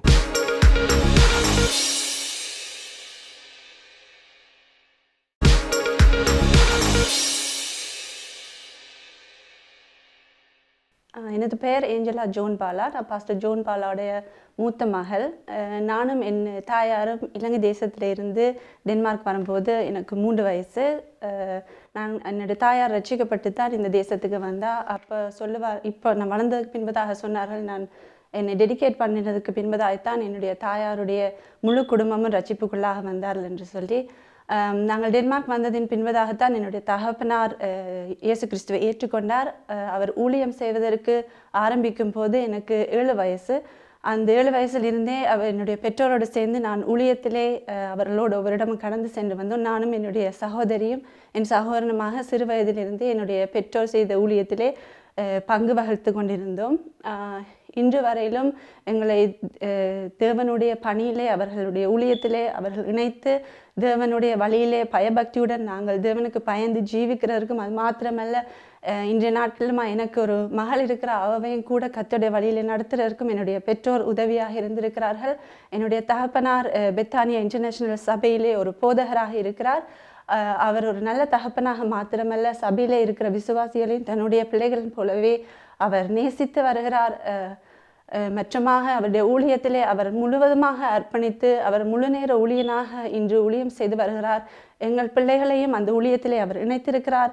இந்த டென்மார்க் தேசத்திலே நாங்கள் எங்கள் தகப்பனோடும் தாயோடும் இணைந்து இந்த நாட்களிலுமாக கர்த்தருக்காக ஊழியம் செய்யத்தக்கதாக எங்களை வளர்த்திருக்கிறார். எங்களுடைய படிப்பிலும் கூட அவர் எல்லா விதத்திலும் எங்களுக்கு உதவியாக இருந்திருக்கிறார். நாங்கள் என்ன விரும்புகிறோமோ படிக்கிறதற்கு, இல்லாவிட்டால் என்னத்தையெல்லாம் நாங்கள் ஆசைப்படுகிறோமோ அதையெல்லாம் அவர் செய்கிறதற்கு எங்களுக்கு உதவி செய்திருக்கிறார், அதற்கு வழிவகுத்திருக்கிறார். ஆகவே அவர் ஒரு நல்ல தந்தையாகவும் ஒரு நல்ல சபைக்கு போதகனாகவும் இருந்து இன்று வரை வந்திருக்கிறார். அதற்காக இந்தவனை நான் நன்றியோடு ஸ்தோத்திரிக்கிறேன். என்னுடைய பேர் சாரா ஜோன் பாலா. நான் பாஸ்டர் ஜோன் பாலா அவர்களுடைய இரண்டாவது மகள். என்னுடைய தந்தையாருடைய ஊழியத்திலே நானும் என்னுடைய சகோதரருடன் என்னுடைய தாயுடன் சேர்ந்து ஊழியத்தை செய்து வருகிறோம். என்னுடைய தந்தையார் ரட்சிக்கப்பட்ட காலங்களிலிருந்து நான் ஒரு 3 வயதில் ஒரு ஊழியத்துக்கு ஆரம்பித்து டென்மார்க் தேசங்களிலே சென்று சுவிசேஷத்தை சொல்ல ஆரம்பித்த பொழுது அவரோடு கூட சேர்ந்து 3 வயதிலே, அந்த நாட்களில் கார்கள் இல்லை, ட்ரெயின் தான் இருக்கும். நாங்கள் ட்ரெயின்களில் அவருடைய கரங்களை பிடிச்சு கொண்டு நான் அவரோடு கூட ஊழியத்துக்கு எல்லா இடத்துலையும் நான் சென்று வந்திருக்கிறேன். இன்றைக்கு வரைக்கும் அவரோடு கூட ஊழியத்திலே அவருக்கு உறுதுணையாய் நின்று ஊழியத்தை செய்கிறதற்கு கர்த்தர் கொடுத்த கிருபைக்காக நான் கர்த்தருக்கு நான் நன்றி சொல்லுகிறேன். அதே போல் என்னுடைய தந்தையார் எங்களுடைய பர்சனல் லைஃப்லையும் கூட எங்களுக்கான சகல வசதிகளையும் எங்களுக்கு ஏற்படுத்தி கொடுத்து நாங்கள் வளர்ந்து வர காலங்களை நாங்கள் தெரிவு செய்ய வேண்டிய படிப்புகளை எங்களுக்கு எந்த தடையின்றி நாங்கள் எதை நாங்கள் விரும்புகிறோமோ அந்த படிப்புக்கு நாங்கள் சென்று படிக்கிறதற்கு அவர்கள் எங்களுக்கு உதவியாக இருந்திருக்கிறார். அது மாத்திரமல்ல, எங்கள் அன்றாட தேவையான ஒவ்வொன்றையும் எங்களுக்கு சந்தித்து எப்படி எங்களுடைய பர்சனல் லைஃப்பில் உதவியாக இருந்தவங்களோடு கூட இருந்து எங்களை கர்த்தருக்குள்ளே வழி நடத்தினாரோ, அந்த ஆவிக்குரிய வாழ்க்கையில் நாங்கள் கர்த்தருக்குள்ளே வளரவும் அவருக்குள்ளே நிலை நிற்கவும் எங்களுக்கு அவர் கற்றுக் கொடுத்தது மாத்திரமே தான் தேவனுடைய வார்த்தையின்படி வாழ்ந்து காட்டிய பிரகாரம் நாங்களும் அதை பார்த்து வளரக்கூடியதாக கர்த்தர் எங்களுக்கு கிருபை கொடுத்தார். அதே போல் அவர் ஒரு நல்ல ஒரு தகப்பனாக, நல்ல ஒரு ஹஸ்பண்டாக கூட அவர் கூட இருந்து எல்லா காரியத்திலையும் எங்கள் குடும்பத்துக்கு சப்போர்ட்டாக இருந்து எங்களை வழிநடத்தி வருகிறதுக்காக நான் கர்த்தருக்கு நன்றி சொல்லுகிறேன். எங்களுடைய ஊழியத்திற்காகவும் எங்கள் குடும்பத்துக்காகவும் ஜெபிக்கும்படியாக உங்களிடத்திலே கேட்டுக்கொள்கிறேன். வெல்கம் பேக் டு நித்திய பயணம். இது ஊழியர்களின் அனுபவம். பிரியமானவர்களே, அருமையான ரெவரண்ட் ஜோன் பால் அவருடைய வாழ்க்கையின் அனுபவத்தை குறித்து நாங்கள் பார்த்து கொண்டிருக்கின்றோம். இலங்கை தேசத்திலிருந்து டென்மார்க் தேசத்துக்கு வந்தது மட்டுமில்லாமல் அவருடைய ரட்சிப்பு, அவருடைய ஊழிய அழைப்பு, திருச்சபை ஊழியங்களை குறித்த பல காரியத்தை நாங்கள் பார்த்து விட்டோம். இப்பொழுது அவர் இலங்கை தேசம், அவர் பிறந்த தேசத்தை குறித்து அவருடைய ஊழிய தரிசனம் என்ன, அவர் எவ்விதமான ஊழியங்களை இலங்கை தேசத்தில் செய்கிறார் என்பதை குறித்து நாங்கள் பார்க்க போகிறோம். பாஸ்டர் சொல்லுங்கள், பல காரியத்தை நீங்கள் பேசிட்டீங்க. இப்பொழுது சொல்லுங்கள், இலங்கைக்கான உங்களுடைய தரிசனம் என்ன, எந்த விதமான ஊழியங்களை நீங்கள் இலங்கையில் செய்து வருகிறீங்க? உண்மையில் இலங்கையில் நம்முடைய மக்கள், நாங்கள் வாழ்ந்து நாங்கள் பழகி ஓடியாடி விடியாடிய இடங்கள். இன்றைக்கு நாங்கள் கேள்விப்படுகிறோம், அநேக மக்கள் இயேசு கிறிஸ்துவை ஏற்றுக்கொண்டிருக்கிறார்கள். ஆமாம். அது மட்டும் இல்லாமல் எங்களோடு படித்த சில நண்பர்கள் கூட அவர்கள் போதகர்களாக இருக்கிறார்கள். எங்களோட உறவினர்கள் கூட, இரத்த சம்பந்தமானவர்கள் கூட போதகர்கள் ஊழியங்கள் செய்து வருகிறார்கள். இப்போ எங்களுக்கு நாங்கள் அடிக்கடி அந்த தேசத்தில் போய் அவர்களை சந்திக்கவில்லை என்றாலும், ஊழியத்தை செய்யவில்லை என்றாலும், மறைமுகமாக அவர்களுக்கு பண உதவிகள் அல்லது நாங்கள் ஏதாவது அவர்களுக்கு தேவை என்றால் சப்போர்ட், ஏதோ ஒரு விதத்தில் அவர்களுடைய ஊழியத்துக்கு நாங்கள் உதவியாகத்தான் இருக்கிறோம். இப்போ நாங்கள் பேர் குறிப்பிடப்பட்டு சொல்லாவிட்டாலும் எங்களோட மனதில் இருக்குது, நாங்கள் யார் யாருக்கு என்ன உதவி செய்யணும். அதாவது தங்களோட பர்த்டே இங்கே பெருசாக செலிப்ரேட் பண்ண மாட்டாங்க. அவங்க என்ன செய்வாங்கன்னா, அந்த பர்த்டேக்கான பணத்தை இலங்கைக்கு அனுப்புவாங்க. ஏன்னா ஒரு பொறுப்பான பாஸ்டர் அவர் என்ன செய்வாங்கன்னா, அதை கொண்டு போய் கிராமங்கள், எங்களோட அந்த நாட்களில் பிறந்து வளர்ந்த ஆட்கள், பிறகு திருச்சபை பிள்ளைகள், இவர்களுக்கு என்ன செய்வாங்க, உணவு கொடுப்பாங்க, உடைகளை வாங்கி கொடுத்து அவர்களோட சேர்ந்து இவர்கள் கொண்டாடுவார்கள். நல்லது பாஸ்டர், உங்களுடைய பிள்ளைகள் இந்த விதமாக இலங்கையை நோக்கி உங்களுக்கும் அந்த தரிசனத்தை உங்கள் பிள்ளைகளுக்கும் இருக்கிறபடியால் ரொம்ப சந்தோஷமாக இருக்குது. நாங்கள் தொடர்ந்து பேசுவோம், அங்கே என்ன காரியங்களை தொடர்ந்து நீங்கள் செய்கிறீங்க. ஆமென்.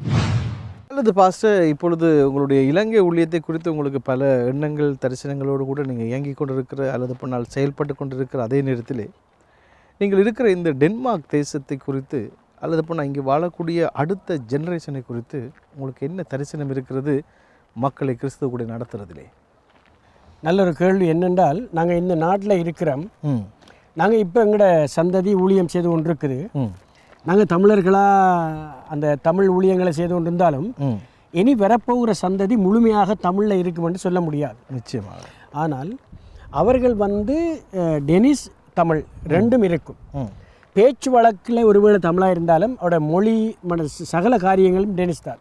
அப்போ அவர்களுக்காக நாங்கள் என்ன செய்யலாம் என்றால், அவர்களுக்கு உதாரணத்துக்கு எங்களோட தமிழ் சபைகளில் நாங்கள் அவர்களுக்கு டிரான்ஸ்லேஷனை கொடுக்கலாம், ஒரு மொழிபெயர்ப்பு. நிச்சயமாக. ரெண்டாவது, அவர்களுக்கு என்ன செய்ய முடியும் தேவனுக்காக அந்த பொறுப்புகளை கொடுக்கலாம். உதாரணத்துக்கு எங்களோட பிள்ளைகள் வந்து ஒரு ஆள் கீபோர்டு வாசிக்குது, ஒரு ஆள் வழி நடத்துது, ஒரு ஆள் மெசேஜ் கொடுக்குது, ஒரு ஆள் வேதம் வாசிக்குது. அப்போ இந்த காரியங்கள் நாங்கள் அவங்களுக்கு பழக்கி கொடுத்து விட்டோம் என்றால் தொடர்ந்து அவங்க தாங்கள் செய்து கொண்டு போவாங்க. அதே நேரத்தில் எங்களோட பிள்ளைகளுக்கு நல்லா டெனிஸ் தெரிஞ்சிருக்கபடியால் நாங்கள் கொடுக்குற தமிழ் மொழியை அவங்க டிரான்ஸ்லேட் பண்ணி டெனிஸ்காரருக்கு கொடுக்கலாம். இப்போ உதாரணத்துக்கு நான் என்னுடைய பேத்தியும் நான் வந்து தமிழில் சொல்கிறத அவன் இங்கிலீஷில் சொல்கிறேன். அதே நேரத்தில் இன்னும் ஒரு முக்கியமான விடயம் இந்த நாட்டுக்கு தேவை என்னென்றால், நாங்கள் இருக்கிற சக ஊழியர்களும் இணையணும். ஆமாம். ஏன்னா நாங்கள் தனியே இருந்து இந்த ஊழியத்தை செய்ய முடியாது. அப்போ அப்படி தலைவர்களாக இணையும் பொழுது, அவருடைய குடும்பங்களாக இணையும் பொழுது அதே ஒரு பெரிய திருச்சபை. அப்போ அந்த சாட்சியை பார்த்து மக்கள் வருவாங்க. அப்போ முதலாவது தலைவர்கள், ஊழியர்களுடைய குடும்பங்கள் இணைந்தால் தான் நாங்கள் மற்றவர்களை ஆண்டவரிடத்தில் கொண்டுடலாம். இப்போ எனக்கு ஒரு தரிசனம் என்னென்றால், நாங்கள் இப்போ ஒவ்வொரு வியாழனும் இரவில் ஜெபித்து வருகிறோம் ஊழியர்களோட. என்னோட மனைவி சேர்ந்து கொஞ்சம் சகோதரிகள் வெள்ளிக்கிழமையில் சபைகளுக்காக ஜெபித்து வருகிறார்கள். அப்போ இப்படிப்பட்ட ஒரு ஐக்கியம்தான் எதிர்காலத்தை அவருடைய கையில் நான் கொடுக்கலாம். மறுபடியும் இப்போ திடீரென்று அவருடைய கையில் நாங்கள் எங்களோட ஊழியங்களை கொடுக்க முடியாது. நாங்கள் வர பயிற்சி வைக்கணும். நிச்சயமாக. நாங்கள் எப்படி ஆண்டவர் ஏற்றுக்கொண்டோம், ஆண்டவர் எங்களோடு இப்படி பேசினார், எவ்வளோ துன்பங்கள் பிரச்சனை வந்தால் நாங்கள் எப்படி நிலைத்து நிற்கிறோம், இது அவர்களுக்கு புகுத்தினால்தான் அவர்கள் எதிர்காலத்தை அந்த ஊழியத்தை செய்யலாம். ஏன்னா இந்திய சந்ததி வந்து வித்தியாசமாக வளர்ந்துட்டு போகுது. இப்போ டென்மார்க்கில் அவங்களுக்கு எல்லா காரியத்தையும் செய்ய சுதந்திரம் இருந்தாலும் கிறிஸ்துவை பற்றி அறிவிக்க ஆட்கள் இல்லை. அப்போ தாய் தகப்பனாகிய போதலாகிய நாங்கள் தான் அவர்களுக்கு வழிகாட்டியாக இருக்கும். அப்போ இருக்கும் பொழுதும் நாங்களும் அவர்களை சரியாக நடக்கணும், அவர்களை சரியாக நடத்தணும் என்று சொன்னால் நாங்கள் என்ன செய்யணும் என்றால் எங்களுடைய தரிசனத்தை அவங்களுக்கு கொடுக்கும். ஓகே, உதாரணத்துக்கு முதல் எங்களோட வீட்டிலேருந்து ஆரம்பிக்கும். என்னுடைய பிள்ளைகளுக்கு என்னுடைய தரிசனத்தை சொல்லியிருக்கிறேன். அவங்க மூலம் மற்றவர்களுக்கு அது போகும். ஆகவே எங்களுடைய எதிர்கால சந்ததி தான் இனி இந்த தேசத்தில் ஊழியத்தை செய்ய போகுது. அப்போ டெனிஸில் செய்தாலும் தமிழில் செய்தாலும் எங்களோட தரிசனத்தோடு அவங்க செய்யும் பொழுது, ஏன்னா நாங்கள் வளர்ந்த வித்தியாசம் தானே, எங்களுடைய கலாச்சாரங்கள் இல்லை. அப்படி வரும்பொழுது என்னதான் செய்தாலும் இந்த தேசத்தில் நீங்கள் என்ன கிறிஸ்துவுக்குள்ள வாழ்ந்தாலும் அந்த கலாச்சாரம் ஒன்றது ஒரு பெரிய தடை. அப்போ அந்த தடையை நீக்கணும் என்றால் எங்களோட தரிசனங்களை அவங்களுக்கு சொல்லுவோம். நிச்சயமாக. அப்போ அது ஒரு எதிர்கால சந்ததிக்கு நம்முடைய தரிசனத்தை சொல்லிக் கொடுக்கணும். ஏனென்றால் ஊழியம் என்பது நாங்கள் செய்து கொண்டு போக ஒவ்வொரு நாளும் சந்தோஷம் இருக்காது. ஆமாம். சமாதானம் இருக்காது, ஆசீர்வாதம் இருக்காது, எல்லாம் வரும். நோய்கள் வரும், பிரச்சனை வரும், வியாதி வரும். அந்த நேரங்களில் தேவனுடைய வசனம் எங்களை எப்படி நடத்தும் என்று தான் அவங்களுக்கு சொல்லிக் கொடுக்கும். நிச்சயம். நல்லது பாஸ்டர், இத்தனை தொடர்ந்து உங்களுடைய இந்த எதிர்கால நல்ல தரிசனத்தோடு நீங்கள் இருக்கிறீர்கள். உங்களுடைய அடுத்த தேர்ட் ஜெனரேஷனை குறித்த ஒரு பெரிய கற்பனையோடு அவர்களுக்காக ஊழியங்களை முன்னெடுத்து செல்ல வேணும் என்ற அந்த பெரிய பக்குவமான ஒரு மனநிலையோடு கூட நீங்கள் இருக்கிறீங்க. ரொம்ப அருமையாகவே இருக்குது. அதே நேரத்தில் உங்களுடைய இந்த ஊழியத்தில் நீங்கள் இவ்வளவு காலம் ஆண்டவருடைய சமூகத்தில் நீங்கள் நிலைத்திருக்கவும், ஊழியத்தில் இத்தனை பாடல்கள் எழுதவும், இன்னும் பல விதத்தில் உங்கள் ஊழியங்களை முன்னெடுத்து செல்லவும், ஆண்டவரோடு கூட உங்களுடைய உறவினை வைத்துக்கொள்ள நீங்கள் என்ன விதமான காரியங்களை நீங்கள் கடைப்பிடிக்கிறீங்க, எப்படி அவைகளை முன்னெடுக்கிறீங்க? முதலாவது வந்து நாங்கள் தேவனுடைய வேதத்தை ஆழமாக படித்து கொள்ளணும், அதுக்கு முதலிடம் கொடுக்கணும். ரெண்டாவது எங்களுடைய ஜெப வாழ்க்கை முக்கியம். என்னதான் நாங்கள் வேதத்தை வாய்ச்சாலும் ஜெபம் தேவை, என்னதான் ஜெபித்தாலும் வேதம் தேவை. இந்த ரெண்டு கண்களை போன்று. அப்போ நாங்கள் இந்த ரெண்டையும் செய்து மறுபடியும் எங்களோட பிள்ளைகளையும் எங்களோட ஜெபத்தில் இணைத்து கொள்ளணும். அது மட்டுமல்ல எங்களோட பிள்ளைகளுக்கும் எங்களோட நாங்கள் படித்து கொண்ட வேதத்தினுடைய விளக்கத்தை சொல்லிக் கொடுக்கணும். மறுபடியும் அவங்கள அதிகமாக ஜெபம், அதாவது வந்து நீங்கள் பாடசாலைக்கு போகும்பொழுது, வரும்பொழுது, உணவு உண்ணும் பொழுது, எல்லா நேரத்திலும் நீங்கள் கர்த்தரையும் கர்த்தருடைய வார்த்தைகளையும் ஜெபத்தையும் நீங்கள் முன்னெடுங்கள் என்று சொல்லிக் கொடுப்போம். அதே போல் நாங்கள் வாழ்வோம். என்னுடைய வாழ்க்கையில் எத்தனையோ போராட்டம் வந்தது, பணப்பிரச்சனைகள் வந்தது, உறவினர்கள் பிரிந்தார்கள், நண்பர்கள் பிரிந்தார்கள். ஆனால் நான் தேவனை விட்டு பிரியாத காரணம் என்னவென்றால், எனக்கென்று ஒரு ஜெபம் வீட்டில் இருக்கு. மனைவி பிள்ளைகளை பிரச்சனை பொழுது நான் ஜெபிப்பேன். அப்போ ஜெபமும் வேத வாசிப்பும், அது மட்டும் இல்லாமல் இந்த உலகத்தோடு ஒத்த வேஷத்தை நாங்கள் தரிக்க ஆரம்பிக்கும் பொழுது நிச்சயமாக விழுந்து போவோம். அது உண்மை. ஏனென்றால் அது வந்து ஈஸியாக இருக்குது. என்ன ஆண்டவர் சொல்கிறார், கேட்டுக்கு போகிற வழி எப்படி இருக்கான், விலாசமாக இருக்கான். ஜீவனுக்கு போகிற வழி எப்படி இருக்கான், நெருக்கமாக இருக்கான். அப்போ அந்த ஒரு வசனம் போதும், நாங்கள் கேட்டுக்கு போகிறோம்னா எங்களோட வாழ்க்கையெல்லாம் முடிந்து விடும் நிச்சயமாக. அப்போ நாங்கள் இறுக்கமாகத்தான் போகணும். ஏன்னா இயேசு அந்த பாதையால் நடந்தார். இப்போ எனக்கும் உங்களுக்கும் இந்த உலகத்தில் இருக்கிற கிறிஸ்தவர்களுக்கும் யாரும் எக்ஸாம்பிள் கிடையாது.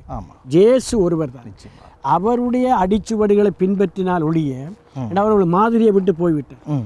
அந்த மாதிரியில் நடந்தால் ஒழிய மனிதர்கள் எங்களுக்கு சொல்லுகிற வார்த்தைகள், அதுகள் இதுகள் ஆலோசனைகள் எல்லாம் நாங்கள் முன்னேற முடியாது. ஆனால் சில ஆலோசனை எடுக்க வேண்டும். எங்களுக்குள்ளே அதை நாங்கள் வச்சிருக்கோம். நல்லது பாஸ்டர், இதுவரை ரொம்ப அருமையாக உங்களுடைய வாழ்க்கையின் அனுபவத்தின் பல காரியத்தை குறிப்பிட்டிருக்கிறீர்கள். எங்களுடைய தனிப்பட்ட குடும்ப வாழ்க்கைக்கு இதை பார்க்கிற எல்லாருக்குமே மிகவும் ஆசீர்வாதத்தை கொடுக்கும். நமது நேயர்கள் இப்பொழுது பார்த்து கொண்டிருக்கிறார்கள். நமது போதவர்கள், ஊழியர்கள், விசுவாசிகள் என பல தேசங்களிலிருந்து இதை பார்க்கிறார்கள். இவர்களை பார்க்கிறவர்கள் நீங்கள் உற்சாகமூட்டும்படி உங்களுடைய தனிப்பட்ட வாழ்க்கையிலிருந்தும் ஊழிய அனுபவத்திலிருந்தும் எந்த விதமான ஆலோசனை கொடுக்க விரும்புகிறீங்க? அருமையான தேவ ஊழியர்களுக்கும் அன்பு தேவனுடைய குடும்பங்களுக்கும் எதிர்காலத்தில் ஊழியங்களை செய்ய போகிற வாலிப பிள்ளைகளுக்கும் வளர்ந்து வருகிற சிறிய பிள்ளைகளுக்கும் நான் என்ன சொல்லுகிறேன் என்றால், நாங்கள் ஆராதிக்கிற தேவன் எங்களை ஒரு நாளும் கைவிட மாட்டார். ரெண்டாவது வந்து, நாங்கள் தேவனை பின்பற்றுவோமாக இருந்தால் நிச்சயமாக தேவன் எங்களோடு இருப்பார். அதாவது வந்து நீங்கள் பாருங்கள், இந்த உலகத்தில் வந்து எல்லாவற்றையும் நாங்கள் சம்பாதித்து கொள்ளலாம். ஆனால் ஒன்றை மட்டும் சம்பாதிக்க முடியாது, ரட்சிப்பு. இப்போ இயேசு கிறிஸ்து எங்களை தேடி வந்து அந்த ரட்சிப்பை தந்தபடியால், நாங்கள் மற்றவர்களுக்கு சொன்னபடியால் அநேகர் அந்த ரட்சிப்பை பற்றி சந்தோஷமாக இருக்கிறார்கள். எங்களோட ஊழியத்தில் அநேகர் விடுதலை அடைந்திருக்கிறார்கள். தற்கொலைக்கு போனவர்கள் விடுதலை அடைந்திருக்கிறார்கள். கஷ்டத்தில் இருந்தவர்கள் விடுதலை அடைந்திருக்கிறார்கள். காரணம் என்னவென்றால், தேவன் எங்களை பயன்படுத்துகிறார். அதில் முக்கியமான விடயத்தை நீங்கள் எல்லாரும் படிக்க வேண்டும். என்னென்றால், நாங்கள் தேவனோட ஊழியத்தை செய்யும் பொழுது பிறருக்கு நிறைந்த ஆசீர்வாதமாக இருந்தாலும் நாங்கள் நிறைய தடைகளை தாண்ட வேண்டி வரும். அந்த தடைகளை நான் மட்டும் தாண்டக்கூடாது, என்னுடைய மனைவியும் பிள்ளைகளும் சேர்ந்து தாண்ட வேண்டும். இருக்கிற திருச்சபையில் இருக்கிற ஒவ்வொரு பிள்ளைகளும் நாங்கள் எல்லோரும் கூடித்தான் சேர்ந்து நாங்கள் தாண்ட வேண்டும். ஆகவே என் அருமையான சகோதர சகோதரிகளே, கிறிஸ்துவை அறிந்து கொண்டவர்களே, ஊழியம் செய்கிறவர்களே, நாங்கள் ஆராதிக்கிற தேவன் எங்களை ஒரு நாளும் கைவிட மாட்டார். எங்களோட பிரச்சனைகள், போராட்டங்கள், கஷ்டங்கள், வேதனைகள் எல்லா நேரத்திலும் எங்களுக்கு ஒரே ஒரு ஆறுதல் தேவனாத்தான் இருப்பார். அது மட்டும் அல்லாமல், நாங்கள் மனிதனை நம்புவதை பார்க்கலும் கர்த்தர் பேரில் பற்றுதலாக பெற்பதே நலம் என்ற வசனத்தின்படி இந்த அருமையான நாட்களில் நாங்கள் தேவனோடு இருப்பதற்கு என்ன காரணம் என்றால், தேவன் எங்கள் மேல் வைத்த அன்பு. அது மட்டுமல்லாமல், நாங்கள் பிறருக்காக செய்ய வேண்டும் என்ற அந்த நன்மைகளை நம்முடைய இருதயத்தால் செய்யும் பொழுது நிச்சயமாக அவை கர்த்தர் ஆசீர்வதிப்பார். ஒன்றை மட்டும் நீங்கள் செய்து கொள்ளுங்கள், மற்றவர்களை, மற்றவருடைய பிரச்சனைகளை, மற்றவருடைய தீமைகளை, மற்றவருடைய குற்றங்களை நீங்கள் பார்க்க வேண்டாம். ஆண்டவர் சொல்கிறார், வெளிப்படுத்தல சொல்கிறார், நன்மை செய்கிறவன் நன்மை செய்யட்டும், பரிசுத்தமாக இருக்கிறவன் பரிசுத்தமாக இருக்கட்டும், தீமை செய்கிறவன் செய்யட்டும், நீங்கள் பரிசுத்தமாயிருங்கள், இதோ உங்களுக்கு ஏற்ற பலன் என்னுடனே கூட வருது. ஆகவே இயேசு கிறிஸ்து கொடுக்கிற பலனையும் அவர் கொடுக்கிற நித்திய ஜீவனையும் பார்த்து நாம் ஓடுவோமாக இருந்தால் இந்த உலகத்தில் ஒன்றுக்குமே பயப்பட வேண்டியதில்லை. எல்லா வேளையிலும் கர்த்தர் நம்மோடு இருப்பார். உங்களுக்கு ஒன்று சொல்லுகிறேன், நீங்கள் உங்களை நேசிக்கிறது போல பிறரை நேசியுங்கள், அதைவிட தேவன் உங்களை நேசிப்பார். கர்த்தர் உங்களை ஆசீர்வதிப்பார். நல்லது பாஸ்டர், காட் பிளஸ் யூ. நிச்சயமாகவே உங்களுடைய தனிப்பட்ட சாட்சி, உங்களுடைய ஊழிய சாட்சி, உங்களுடைய குடும்பம் எல்லோரும் செய்கிற இந்த அனுபவமான இந்த ஊழிய காரியங்கள் எங்களுடைய தனிப்பட்ட வாழ்க்கைக்கும் குடும்பத்துக்கும் ஊழியத்துக்கும் மிகுந்த ஒரு அச்சாரமாக, உதவியாக, உறுதுணையாக எங்களை உற்சாகப்படுத்தி கொண்டிருக்கிறது. நல்லது. இந்த நாட்களில் நீங்கள் வந்து எங்களோடு சேர்ந்து இந்த திருப்பணியில் நீங்கள் என்ன செய்கிறீங்க, எப்படி ரட்சிக்கப்பட்டீங்க, உங்களோட வாழ்க்கை எப்படி இருக்குது, எங்களோட குடும்பத்தோடு சேர்ந்து இன்றைக்கு வந்து நீங்கள் ஐக்கியப்பட்டபடியால் எங்களுக்கு மிகுந்த சந்தோஷம். ஏனென்றால் நாங்கள் பிரச்சனைகள், துன்பங்கள், கஷ்டங்கள் வழியாய் போகும் பொழுது இன்னும் ஒரு தேவனுடைய ஊழியக்காரன் வந்து எங்களை ஆற்றுவார், தேற்றுவார். அப்போ நீங்கள் வந்தது எங்களுக்கு மிகுந்த ஒரு சந்தோஷம். ஏனென்று சொன்னால், நீங்கள் செய்கிற அந்த ஊழியங்களை நாங்கள் பார்க்கிறோம். ஆனால் அந்த ஊழியத்தின் மூலமாய் நாங்கள் யார் என்பதை நீங்கள் வெளியுலகத்துக்கு கொண்டு வருகிறீங்க. அது ஒரு பெரிய ஊழியம். நிச்சயமா. இப்போ நிறைய பேர் செய்கிற ஊழியம் தெரியாது, ஆனால் நீங்கள் வெளியில் கொண்டு வரும் பொழுது அநேகர் இதனால் ஆசீர்வதிக்கப்படுவார். ஆகவே உங்களோட குடும்பம், உங்களோட ஊழியங்கள் தழைத்து வளர உங்களோடு வந்த சகோதரனை கர்த்தர் ஆசீர்வதிப்பார். ஆமென். Thank you pastor. ஆண்டவர் உங்களையும் God bless ஆசீர்வதிப்பார், you. உங்கள் ஊழியத்தையும் ஆசீர்வதிப்பார். நேயர்களே, இதுவரை அருமையான ரெவரண்ட் ஜோன் பாலா அவருடைய வாழ்க்கையின் அனுபவத்தை குறித்து பார்த்தீர்கள். நிச்சயமாகவே உங்களுக்கு வாழ்க்கைக்கு மிகுந்த ஆசீர்வாதத்தை கொடுத்திருக்கும் என்பதில் எந்த ஐயமும் இல்லை. ஒருவேளை மனமுடைந்து போயிருக்கிறீங்களா, மனம் சோர்ந்து போயிருக்கிறீங்களா, ஊழியத்திலே அடுத்தது என்ன செய்யணும்னு தெரியாமல் தடுமாறுகிறீர்களா, கர்த்தர் நிச்சயமாகவே அழைத்த ஒருவனை ஒருபோதும் கைவிடுகிறதில்லை. ஆண்டவர் நிச்சயமாகவே உங்களை கரம் பிடித்து நடத்துவார். மீண்டும் அடுத்த வாரத்தில் இன்னொரு தெய்வ மனிதனுடைய வாழ்க்கையின் அனுபவத்தோடு கூட நாங்கள் வருவோம். இன்றைய நாளிலும் இந்த நிகழ்ச்சியை சிறப்பித்த அருமையான ரெவரண்ட் ஜோன் பாலாவோடு கூட உங்களிடத்திலிருந்து விடைபெற்று செல்லும் நான் உங்கள் அன்பின் Dinesh. God bless you. Good by.